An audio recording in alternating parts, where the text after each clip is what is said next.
अस्सलामुअलैकुम।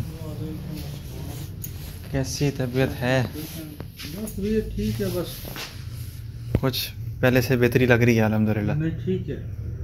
अच्छा, कोई आपको वीडियो शीडियो से कोई फ़ोन शोन तो किसी का नहीं आया?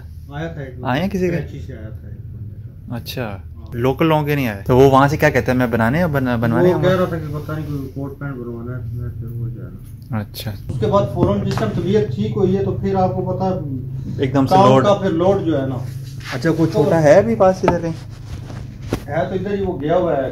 अच्छा चलो, क्यों कोई नहीं, हम खुद ही बना लेंगे। वो बस सिर्फ ना एक चीज मैं आपको बताऊँ, कुछ चीजें जो है ना वो सिर्फ होता है ड्रामा। ठीक है, ये बस आपको ट्राई करा रहे हैं, कच्चा करा रहे हैं बस वो।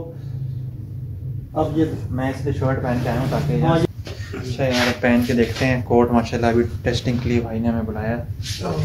अच्छा, ये तो ऑलमोस्ट आपने बना दिया है यहाँ पे। अभी इसके यहाँ वो एक होता है ना कि जो कि सुइयाँ चुभो के करते हैं, छोड़ दे। अच्छा अभी सिस्टम अभी वो नहीं है, मैं वो जो करना था मैंने किया हुआ है। अच्छा कच्चे लिए कच्चा है अभी। अच्छा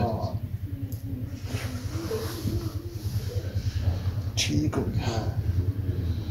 बिस्मिल्लाह। और कुछ चीज़ क्या मंगवाऊँ कुछ चीज़? नहीं जज़ाकल्लाह, बस ये करें और फिर वो भी साथ है? नहीं वो नहीं करना। आपने बताना, हमने क्या बताना है आपको। हम तो बना रहे हैं तो हम तो कहेंगे वाह जी वाह, क्या बात है। जो भी चीज़ है वो आपने हमें बतानी, जिसने क्या क्या। नहीं, पहले आपके हिसाब से ठीक है, आप अपनी फिटिंग से करें। मेरे हिसाब से ठीक है। ठीक है, हाँ, थोड़ी शेप भी आ रही है और उसमें दोनों ये सही है फिर। बस वो जस्ट है ना आपकी। हालांकि मैंने वो जस्ट बनाई है, लेकिन फिर भी जो है ना दोनों पहन लेते हैं, पैंट भी पहन लेते हैं। पैंट भी पहन के आते हैं भाई। आंखें बंद करें आप। मैं जिम, अभी जिम में भी इंशाल्लाह वीडियो बनाऊंगा। अभी मैं वर्कआउट करके निकल रहा हूँ। अस्सलाम वालेकुम, कैसे? तो मुझे याद आया कि बाबा ने मुझे कहा था कि आज मार्केट जाओ ना तो आते हुए कोई मीठा ले आना। लाइक कोई मिठाई शिठाई। मैंने कहा किस तरह का मीठा कहते हैं? कोई मिठाई, गुलाब जामुन।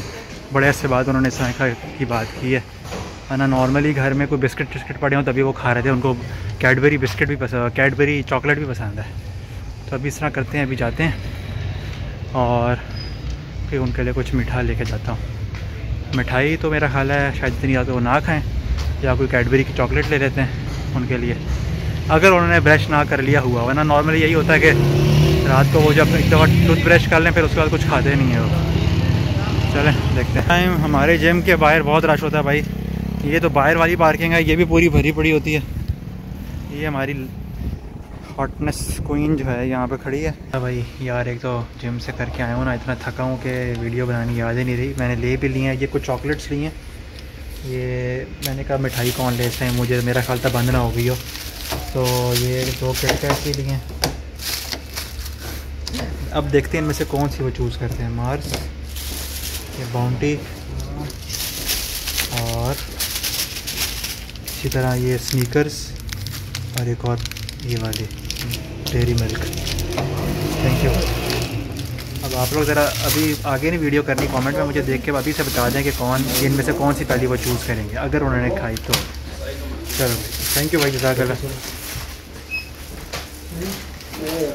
कह रहे हैं काउंटर पे जो भाई थे, कह रहे हैं कहीं मैंने आपको देखा हुआ है। मैंने कहा कहाँ देखा है, सोच में पड़े हुए, पता नहीं किधर देखा है। तो मैंने कहा चलो यही बोलेंगे, मैं नहीं बताता इनको कहाँ देखा है। कहते हैं व्लॉग्स। यार मतलब आप इमेजिन करें कि 10 साल हो गए ना मुझे इस फील्ड में, मतलब ऑनलाइन 11 साल। 2011 10-11 में मैंने ब्लॉगिंग स्टार्ट की थी। उसके बाद से जर्नी सारी, तो लोगों को पहले ब्लॉगिंग का पता नहीं था। अब आप देखें कि जी ग्रॉसरी स्टोर के ऊपर भी, कैशियर के ऊपर भी बंदे को पता है कि जी ब्लॉग क्या होता है। तो दिल खुश हो जाता है कि चलो पाकिस्तान में ब्लॉगिंग करनी आसान हो गई है।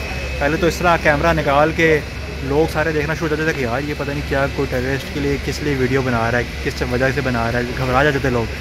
लेकिन अब अल्हम्दुलिल्लाह यू नो एक्सेप्टेबिलिटी काफ़ी बढ़ती जा रही है। जिस तरह बाहरी कंट्री से बनाना आसान है। अस्सलाम वालेकुम।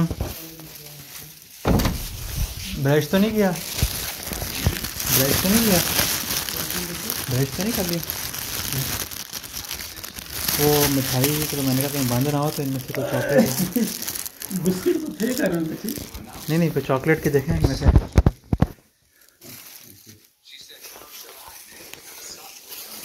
कौन सी लेंगे? चॉकलेट कौन सी लेंगे? मार्स लेंगे? अच्छी लेकिन आपने तो खाना नहीं खाया। नहीं आप, मैं वीडियो में लोगों से पूछ रहा था कि आप पहले से बताओ कि बाबा कौन सी पिक करेंगे, तो आपने मार्स पिक की है। नहीं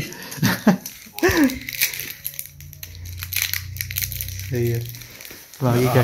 आधी मैं आपके लिए छोड़ रहा हूँ। नहीं पूरी खाएं। मैं पूरी नहीं खा रहा हूँ। अच्छा हाँ क्यों? मीठी है वैसे, बस मेरे लिए काफ़ी है, मतलब मीठा। मैं मिठाई मैंने कहा पता नहीं वो खुली है कि नहीं, मैं बस ठीक है। यहाँ आके मुझे याद आया तो फिर उसी में रख दे, मैं फिर खाने के बाद खाता हूँ। मैसेज देख रहे हैं वो कुछ मूवियाँ होती हैं बार बार देखने का दिल चाहता है। अच्छा यार, ज़्यादा आगे व्लॉग नहीं बना पाऊँगा, मेरी तबीयत थोड़ी ख़राब हो गई थी। रात को अनार खा ली, अनार से गला मेरा पकड़ा गया, थोड़े खट्टे थे मेरा ख्याल है। तो बस अभी फिर घर में ही हूँ। तो बस एक मैंने कहा वीडियो को एंड करने से पहले एक छोटा सा मैं मैसेज देना चाहता हूँ, क्योंकि you know we have a platform and I actually want कि मैं इससे एक मैसेज शेयर करूँ अपनी पूरी सोसाइटी के लिए। और जो लोग अथॉरिटीज़ में हैं, आई गेस अथॉरिटी की तो बात नहीं है, जो लॉ है, यू नो लॉ तो चेंज होते होते यू नो ईयर्स लग जाते हैं। बट आई वुड से कि मैं कल से मुझे इतने ज़्यादा डीएम्स आ रहे हैं मेल्स के, फादर्स के, you know they are crying, दिल उनके फटे पड़े हैं कि किस तरीके से उनकी सेपरेशंस हुई, यू नो इतने लंबे मैसेजेस कि मैं पूरी रात जाग के भी अगर मैं पढ़ूँ तो ख़त्म नहीं होंगे, हंड्रेड्स में केसेस। और कह रहे हैं कि मेरे से मिन्नतें कर रहे हैं कि हसाम भाई आपके पास प्लेटफॉर्म है, यू नो ये आपके साथ जो हुआ है ये काउंटलेस लोगों के साथ और हो रहा है, यू नो ये ठीक है यार, हस्बैंड वाइफ में सेपरेशन होती है, अल्लाह ने हक दिया है सेपरेशन का, बट दैट डजेंट मीन कि आप उसको इस तरीके से उस पावर को अब्यूज़ करो कि आपको एक फेवर मिले कि जी बच्चा ले जाओ आप, you know this has happened with countless people. और लोग आदमियों की फ्रस्ट्रेशन पढ़ के मैं तो अंदर से मैं ख़त्म हो गया कि कितने लोगों के साथ कितना ज़्यादा ये हो रहा है, दुनिया भर में हो रहा है, सिर्फ पाकिस्तान में नहीं, बाहर से मुझे मैसेजेस आए हैं कि बाहर तो और बुरे हालात हैं। तो आई वुड जस्ट से कि यार थोड़ा सा खुदा खौफी कर लें, क्योंकि जो भी अगर कोई जुल्म करता है, अगर देखें ऐसा नहीं है कि औरतें ज़ालिम हैं, हमारे मुल्क में आदमियों ने भी बेइंतहा जुल्म किए हैं, ठीक है, बेइंतहा जुल्म किए हैं, औरतों के ऊपर फाइनेंशियली जुल्म किए हैं। तो आदमियों के जुल्म की कहानियाँ तो हमेशा से हम सुनते आ रहे हैं, ठीक है, इसमें कोई बड़ी बात नहीं, मतलब कि बड़ी बात मीन्स कि एक स्टोरियाँ तो आदमी ने बहुत जुल्म किए हैं औरतों पे, कैसे औरतें जो फाइनेंशियली स्टेबल नहीं होती थी, यू नो उनको वो पूरा घर संभालती थी, बच्चों के ख्याल करने, बच्चों को अपना घर बसाना, हस्बैंड को प्यार देना, हस्बैंड के घर वालों के सारे काम करने, मतलब कि घर में मासी बन के औरतें फिरती थीं और सारा कुछ था। और आदमियों फिर भी उनकी एफ़र्ट्स की आदमियों ने बड़ा अरसा कदर नहीं की, सेंचुरीज़ आदमी ने कदर नहीं की, और उसको समझते थे कि घर में जो ये काम करती है ये किसी लायक नहीं, मैं अगर कमा के ला रहा हूँ तो मैं बड़ा कोई एहसान कर रहा हूँ। हालांकि एक दिन औरत घर में ना हो तो अंदाज़ा हो जाता है आदमी को कि घर के सारे मामलात कैसे उल्टे पुल्टे हो जाते हैं। सो जो औरतें जिन्होंने घर में एफ़र्ट की, अपनी पूरी ज़िंदगियाँ दे दी घर को बनाने में, तो उनको तो मैं सलूट करूँगा और दिल की गहराइयों से उनके लिए दुआएं हैं। और जो इस वक्त औरतें इस तरह के सिनारियोज़ में घर में रह रही हैं कि वो इतनी एफ़र्ट करती हैं सुबह से लेकर रात तक, बट स्टिल उनके लिए अप्रिसिएशन नहीं है, तो उनके लिए आप याद रखें मेरी सारी बहनें, अल्लाह के यहाँ उनके लिए दर्जात हैं और अप्रिसिएशन है। अच्छा, अब स्टोरी का कॉन्ट्रेरी भी है। अब जो ये नई जनरेशन आ रही है, इस जनरेशन ने वो जो जुल्म और वो सारे कुछ होता वो उनकी माओं से उनमें ट्रांसफ़र हुआ कि देखो मेरे साथ ये जुल्म हुए थे तो अब तुमने जो है ना इस तरह करना है। अब वो मामलात इतने उल्टे हो गए हैं कि अब आदमी पे सरें कि जी कुछ हल्की सी बात हुई या ना भी हुई, या कोई बेहतर प्रपोज़ल बाहर पसंद आ गया, या कोई पैसे वाला बंदा बाहर पसंद आ गया, आपको पता है जी मैंने एक दरख्वास्त दी, एक मैंने केस बना के तो मैं बंदे से साइड पे हो गई और उसकी औलाद भी ले ली, तो मतलब ये किधर का इंसाफ है। और अगर ये चीज़ें होती रहीं इस मुल्क में, सो आई वुड से कि मैं आपको बता रहा हूँ ये फ्यूचर ज़्यादा दूर नहीं है, 10 साल 20 साल की गेम भी नहीं है। यहाँ पे इस मुल्क में जिस तरह बाहर की कंट्रीज़ में फैमिली सिस्टम ब्रेक हो गया है, यहाँ पे आदमियों ने शादियाँ करनी छोड़ देनी है।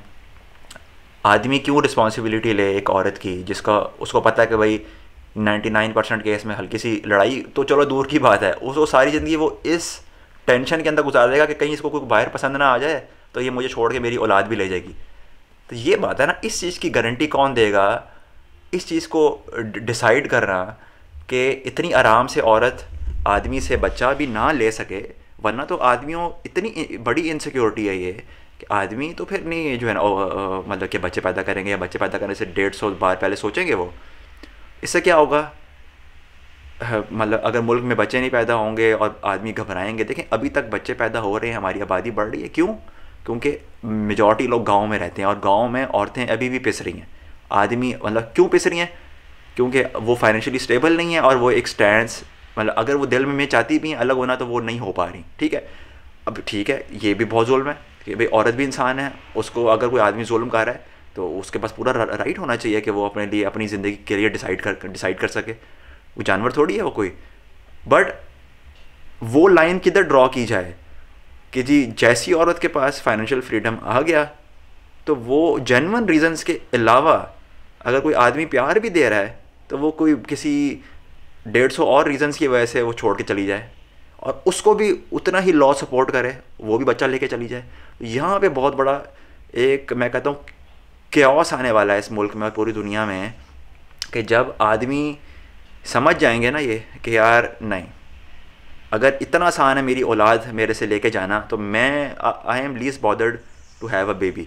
या फिर आदमी क्या करेंगे कि जी अगर 25 साल में आदमी की शादी हो रही है ना, वो अपनी बीवी को बोलेगा भाईजान मैंने ना 10 साल तक जब तक मुझे आपकी पर्सनैलिटी का डेड श्योर मैं ना हो जाऊँ ना कि आपकी इतनी मतलब पर्सनैलिटी हमारी मिल रही है तब तक मैं शादी करना 10 साल तक मैं ना बच्चा नहीं पैदा करूँगा।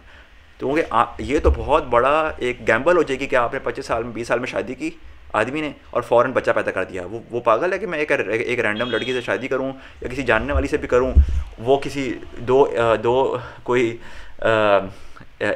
वो इन्फ्लुएंसर्स की वीडियोस देख के उनसे इन्फ्लुएंस हो के ना जी सिंगल लाइफ के जो करिश्मा दिखाती हैं वो अलग हो जाएं और बच्चा लेकर अलग हो जाएं। आदमी सारी ज़िंदगी कोर्ट के अंदर न बढ़ता रहे और जो है ना ख्वार होता रहे और अपने पैसे भी बर्बाद करे, अपनी औलाद से भी जाए। और मुझे लोगों के मैसेज आए हैं कि मेरे एक भाई कहते हैं मेरे फादर पता नहीं कितना 10 साल उन्होंने केस लड़ा, आखिर में उनको वो कैंसर पेशेंट बन गया और वो डायबिटिक हो गए। मतलब कि ऐसी स्टोरीज़ हैं। वो ये क्यों हो रहा है? क्योंकि लॉ जो है अगर फेवर करेगा ज़्यादा towards mothers, so majority cases में फिर ये होगा कि जी औरत ने कंप्लेन की या झूठे इल्ज़ाम लगाए, ये तो एक पेट टेम्पलेट है कि झूठे इल्ज़ाम लगाओ और इस तरह औलाद आपको मिल जाएगी, आप अलग हो जाओ। सो आई वुड अच्छा अब इसमें सोल्यूशन क्या है? ये तो मैंने मैंने मैसेजेस में सारी चीज़ें पढ़ी हैं, मैंने शेयर कर दी हैं कि यार ये प्रॉब्लम एक हमारी सोसाइटी में जन्म ले रहा है। सोल्यूशन मेरे हिसाब से ये है, लेकिन लॉज तो फ़ौरन चेंज नहीं होते, ठीक है, वो तो 2 दिन में चेंज होने वाले नहीं हैं। तो हम सारे भाई देख रहे हैं, मेल्स देख रहे हैं, हम क्या करें? What we can do is कि आप शादी करें, वाइफ को पूरा प्यार दें, अल्लाह की रज़ा की खातिर प्यार दें, give your best, she is your life partner, प्यार दें, ऑनेस्टली प्यार दें। बट उसके बाद डोंट हैव अ बेबी फ़ौरन। अब ये बात तो ऑकवर्ड सी है क्योंकि भाई हमारे दीन में तो है कि औलाद पैदा करो, बट करंट सिनारियो के हिसाब से आप अगले की पर्सनैलिटी को जाने बगैर, क्योंकि देखिए हमारे इस्लाम के अंदर तो डेटिंग का कॉन्सेप्ट नहीं है कि आप एक पर्सन की पर्सनैलिटी को पहले जान लो, अब आप शादी के बाद ही जानते हो। अब शादी के बाद आप कैसे ब्लाइंडली फ़ौरन एक अपनी दुनिया की मोस्ट वैल्यूएबल आइटम उसको उठा के दे दो और आपकी वो वीकनेस बन जाए? सो आई वुड सजेस्ट कि just spend time with your wife, घूमो फिरो, एंजॉय करो multiple years, just try to understand her personality. And जब तक आपको 200,000% कन्फर्म ना हो जाए कि यार हाँ शायद ये बेगम मुझे ना छोड़े, तो फिर आप ये चांस ले सकते हो बच्चे का। मैं तो इससे ज़्यादा एडवाइस नहीं दे सकता। मुझे लगता है अगर आप लोगों को लगता है कोई आदमियों के पर्सपेक्टिव से कोई बेहतर सोल्यूशन है, क्योंकि मुझे इवन मेरी जो सिस्टर्स देख रही हैं वो मुझे बताएं कि आदमी इस सिनारियो के अंदर क्या करे। एक आदमी है वो प्यार भी दे, सारा कुछ करे, फाइनेंशियली सपोर्ट भी करे, आप उसको एकदम से बोल दो कि ये मारता भी था, सब करता था, बिल्कुल आप सारा सिनारियो 180 डिग्री उल्टा प्रेजेंट करके केस करके औलाद ले लो, तो आदमी क्या करें? तो मतलब कि what is solution for this for the guys कि वो क्या करें इस सूरत हाल में, इस होपलेसनेस में। सो ये था मेरा अंदर की चीज़ जो मैं लोगों की सारी मैंने मैसेजेस पढ़े, मैंने आप लोगों के साथ शेयर कर दिए सारी आप लोगों के फॉलोअर्स के ओपिनियंस, और आप लोग मुझे इसका कोई बेहतर सोल्यूशन बताएं जिससे हमारा एज ए होल कंट्री का फैमिली सिस्टम इंटैक्ट रहे, प्यार मोहब्बत भी रहे और ये आदमियों की जो इतनी बड़ी इनसिक्योरिटी बनती जा रही है, आदमी जो मेंटल पेशेंट बन रहे हैं इस औलाद के इशू की वजह से। देखें, शादी के टूटने की तो बात नहीं हो रही, ठीक है यार, अगर वाइफ ने नहीं रहना तो ना रहे, वो अलग हो जाए। जब औलाद हो जाती है तो फिर उसका जो इतना ईजीली हस्बैंड से वो ले ली जाती है, तो उसका क्या सोल्यूशन है? आप लोगों के मैं कमेंट्स पढ़ूंगा और बहुत गौर से पढ़ूंगा, मुझे बताएं। और जस्ट स्टे मतलब कि डिग्निफाइड वे में बताएं कि किसी की रिस्पेक्ट को लूज़ ना करें, you know, don't abuse anyone, प्यार से बात करें और एक सोल्यूशन ओरिएंटेड बातें करें, ठीक है? कमेंट्स में सोल्यूशन ओरिएंटेड बातें करें। ये अपनी ज़ुबान ख़राब करके किसी को डीएम्स के अंदर गालियाँ देना, कि किसी को कमेंट में इस तरह का बुरा भला कहना, आप अपनी आखिरत ख़राब कर रहे हैं। बल्कि जिसको आप गालियाँ दे रहे हैं ना, उल्टा उसके दर्जात बुलंद हो रहे हैं आपके गालियों की वजह से। तो अपनी ज़ुबान ना ख़राब करें। मेरा पर्पज़ है कि आप सोल्यूशन ओरिएंटेड बात करें, कमेंट में बताएं कि इसका सोल्यूशन क्या है, आदमियों को क्या करना चाहिए, ठीक है? So on that note I will see you guys in the next video. Okay, Allah हाफ़िज़।